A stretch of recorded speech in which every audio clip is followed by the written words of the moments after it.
Bonsoir tout le monde. Alors, je vais vous faire une petite vidéo cette fois au sujet de cette tondeuse de chez Philips. Ça fait maintenant pratiquement 3 ans que je l'ai et j'ai déjà fait une vidéo de déballage là-dessus sur mon ancienne chaîne. Et je voulais vous faire une nouvelle vidéo après 3 ans d'utilisation. Déjà pour vous montrer son état, en quel état elle est en ce moment. Et puis, l'ancienne vidéo semble être de mauvaise qualité, alors je voulais vous la montrer avec un peu plus de détails. Donc, ça c'est la pochette d'origine qui était à la base livrée avec la tondeuse. C'est une pochette rigide qui est spécialement conçue pour la tondeuse. Donc, à l'intérieur, on trouve la tondeuse elle-même. On va s'attarder un peu plus tard. Donc, ça c'est la partie accessoire. Et ici, on trouve tous les sabots qui sont livrés avec. Je vais vous montrer ça un peu plus en détail. Donc, je dépose ça ici. Excusez-moi pour les poils, ça fait pas longtemps que je m'en suis servi, surtout maintenant avec la situation actuelle, avec le confinement et tout ça. Donc, par mesure de précaution, je ne peux pas trop me permettre d'aller chez le coiffeur. Alors, je vais vous montrer tout ça. Donc ça, c'est les sabots.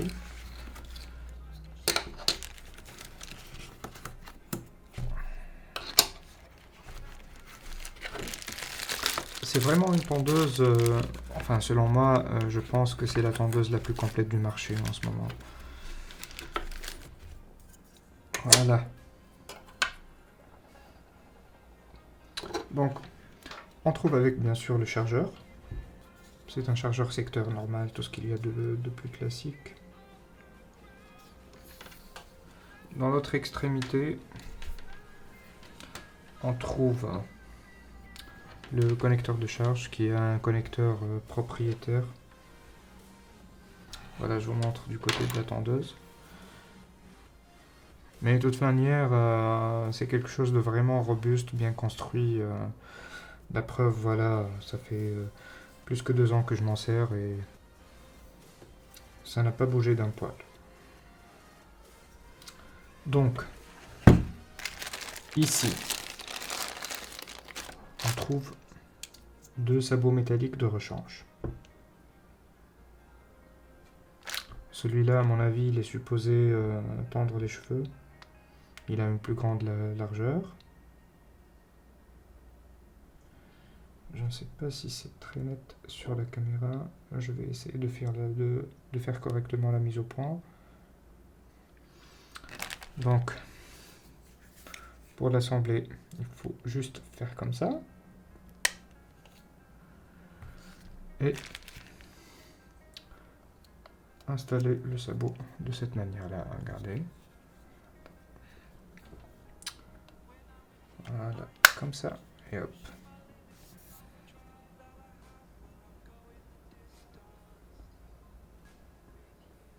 Après, bien sûr, vous appuyez sur le bouton.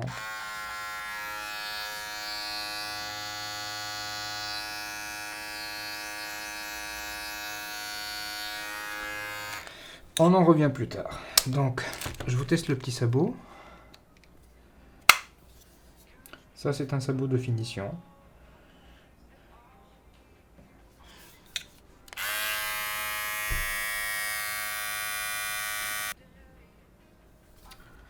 Donc, qu'est-ce qu'on a d'autre? Alors, je vais vous tester les sabots en plastique. Donc, alors, normalement, les sabots larges, c'est fait pour celui-là, le gros sabot métallique. Et les petits, comme ça. Alors, on a 6 gros sabots pour le sabot métallique, pour les cheveux. Et 5 petits pour la barbe et pour le corps. Dans un, je vous montre, dans un sabot de hauteur réglable. Donc, il est réglable comme ça.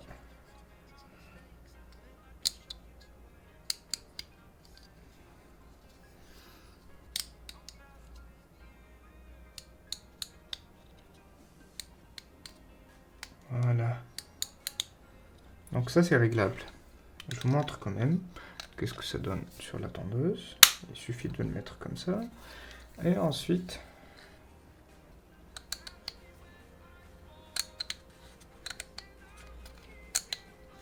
voilà. Pour le reste des sabots de grand classique.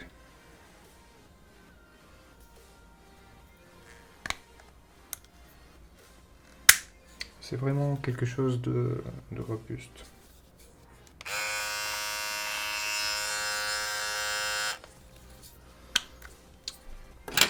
Voilà. Ensuite, qu'est-ce qu'on a à part ça? On a la tête de rasage pour le corps, qui est cette tête. Alors, je vais éloigner un peu la sacoche.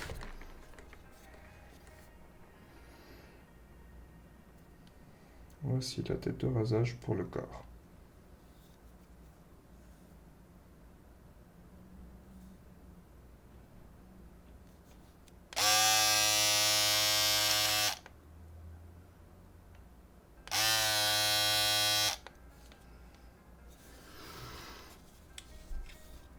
Ensuite, pour l'enlever, on a une petite flèche d'indication ici. Il suffit d'appuyer dessus et hop, c'est enlevé. Alors, ça c'est la tête de rasage pour le nez. Il y a une sorte de lame à l'intérieur qui tourne pour enlever les poils du nez. C'est aussi simple que ça. Et last but not least, la tête de rasage de près. Alors, en ce qui concerne cette tête-là, la première fois que je m'en suis servi, ça m'a carrément choqué. Parce que, à vue d'œil, la toute première fois, ça n'a pas l'air très robuste. D'ailleurs, c'est un peu monté sur ressort à l'intérieur. Et c'est tellement petit que on a l'impression que c'est pas vraiment quelque chose qui peut remplacer un vrai rasoir électrique. Mais lorsque je l'ai essayé, j'avais complètement changé d'avis. Je ne sais pas si c'est net ou pas. Avec la tête de rasage, en fait, il ne faut pas l'utiliser avec des poils longs. Il faut déjà commencer par tondre la barbe avec ce sabot-là. Et ensuite, faire des passages avec cette tête. Parce qu'en fait, cette tête, elle ne peut pas couper des poils qui ont des longueurs qui dépassent les 1 mm. Il faut faire un tour avec le sabot métallique normal. Il faut tondre la barbe. Et ensuite, vous pouvez utiliser cette tête pour faire du rasage, du vrai rasage, quoi. Vous pouvez l'utiliser avec une barbe sèche ou mouillée, c'est pas vraiment important, ça fonctionne à tous les coups. Voilà, alors qu'est-ce que je vais vous montrer d'autre? Le bruit. Tiens, voilà, je vais vous montrer une petite démonstration. Voilà, ça marche pas sur des poils. Ça marche pas. Il faut absolument utiliser le sabot métallique d'abord pour que ça marche. Mais lorsque ça marche vraiment à merveille. Alors, donc, pourquoi j'ai choisi cette tondeuse? C'est très simple. C'est tout simplement la meilleure tondeuse sur le marché. Tout simplement. Donc, les avantages de ce modèle, c'est que elle est entièrement construite en inox, en acier inoxydable. Ça, ce n'est pas du plastique. C'est vraiment quelque chose de robuste, quoi. C'est de l'acier inoxydable.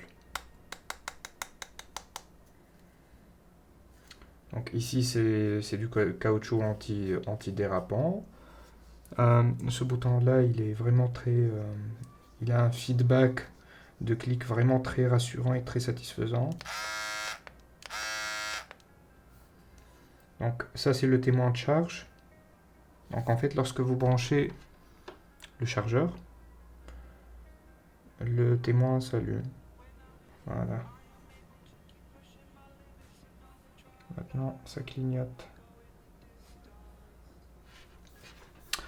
Donc, cette tondeuse-là, elle fait partie des rares tondeuses à intégrer une vraie batterie au lithium. C'est-à-dire, c'est un peu comme les smartphones de nos jours. Donc, elle supporte la recharge rapide. Je la recharge à peine 2-3 fois par an. Après, l'autonomie, selon la fiche technique, elle est supposée durer un peu plus que 5 heures. 5 heures pour moi, ça fait 6 mois d'utilisation. Donc, les chiffres collent parfaitement avec ce que le constructeur annonce. De toute façon, on parle de Philips, c'est un constructeur très sérieux et donc on n'a pas de souci à se faire. Elle est totalement étanche aussi, donc vous pouvez vous en servir sous la douche sans aucun problème. Vous pouvez la rincer après l'utilisation. Moi j'ai oublié de le faire la dernière fois, donc voilà, il y a des poils partout. La batterie, elle semble être en parfait état jusqu'à maintenant. J'ai pas constaté de chute de performance. Sinon, la seule, je vais dire, le seul inconvénient sur cette tondeuse, c'est qu'on ne peut pas l'utiliser tant qu'elle est en charge. Voilà, donc elle est branchée sur le chargeur, j'appuie, il ne se passe rien. Voilà. D'ailleurs, si vous branchez, le simple fait de la brancher alors qu'elle est en marche, c'est suffisant pour l'éteindre. Regardez. Voilà, elle est en marche. Je vais brancher le chargeur. Hop, elle s'était arrêtée. C'est probablement une protection pour la batterie que le constructeur a fait, je ne sais pas. Voilà, on a fait le tour. Donc, si vous avez l'intention d'acheter une tondeuse, c'est vrai qu'elle est un peu chère, mais c'est vraiment un produit qui est conçu pour durer. La preuve, voilà, ça fait plus que 2 ans que je m'en sers. Elle est quasi neuve. Aucune rayure, aucune égratignure. Elle fonctionne parfaitement. Voilà. C'était la toute première vidéo sur la nouvelle chaîne YouTube. Je suis en train de préparer pas mal d'autres vidéos et n'hésitez pas à vous abonner à la chaîne et liker la vidéo pour m'aider à développer la chaîne. Merci beaucoup et à bientôt.